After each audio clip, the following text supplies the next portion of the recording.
ಈ ಒಂದು ಜುಡಿಷಿಯರಿ ಅಂಗಳದಿಂದ ಜನಸೇವೆ ಈ ಒಂದು ಪೊಲಿಟಿಕಲ್ ಅಂಗಳ ಇದು ತುಂಬ ನ್ಯಾಚುರಲ್ ಶಿಫ್ಟಾ ಅಥವಾ ಮುಂಚೆಯಿಂದನೂ ಇತ್ತಾ ಅಥವಾ ಈಗ ಮನಸ್ಸಲ್ಲಿ ಬಂದದ್ದ ಹೇಗೆ? ಮೊದಲನೇದಾಗಿ ನಾನು ಕಿರವಾಡಿ ಗ್ರಾಮದವನು.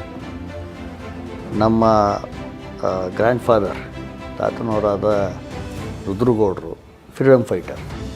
ಫ್ರೀಡಮ್ ಬಂದ ನಂತರ ಕೂಡ ಅವರ ರಾಜಕೀಯ ಜೀವನದಲ್ಲಿ ಹಲವಾರು ವರ್ಷಗಳ ಕಾಲ ಇದ್ದವರು. ತದನಂತರ ನನ್ನ ತಂದೆಯವರಾದ ಎಸ್ ಆರ್ ಪಾಟೀಲರು ಅವರು ವಕೀಲರು. ವಕೀಲಿಕೆ ಜೊತೆಗೆ ಸಾಮಾಜಿಕ ಜೀವನದಲ್ಲಿ ಸುಮಾರು 40 ವರ್ಷ ಕಳೆದಂಥವ್ರು. ಸೊ ನಿಮ್ಮ ಪ್ರಶ್ನೆಗೆ ನೇರ ಉತ್ತರ ಕೊಡಬೇಕು ಅಂದರೆ ಇದು ನನಗೆ ನ್ಯಾಚುರಲ್ ಚಾಯ್ಸ್ ಅಂತಲೇ ಅನ್ಕೊತೀನಿ. ಎರಡನೇದು, ಒಬ್ಬ ವಕೀಲನಿಗೆ ಸಾಮಾಜಿಕ ಜೀವನದಲ್ಲಿ ಬರೋದು ಅಷ್ಟು ಕಷ್ಟ ಆಗಲಿಕ್ಕಿಲ್ಲ. ಯಾಕೆಂದರೆ ಒಬ್ಬ ವೃತ್ತಿಯಿಂದ ನಾವು ಹಲವಾರು ಜನಗಳ ಒಡನಾಟ, ಬೇರೆ ಬೇರೆ ಸ್ತರದಲ್ಲಿ ನಮ್ಮ ಅವರ ನಡುವೆ ಬಾಂಧವ್ಯ ಬೆಳೆದಿರುತ್ತೆ. ಆದ ಕಾರಣದಿಂದ ಒಬ್ಬ ವಕೀಲನಿಗೆ ಸಮಾಜದಲ್ಲಿ ಕಟ್ಟ ಕಡೆಯವನಿಗೂ ಕೂಡ ಅವನ ಭಾವನೆ ಬಗ್ಗೆ ತಕ್ಕ ಮಟ್ಟಿಗೆ ಒಂದು ಅರಿವಿರುತ್ತೆ.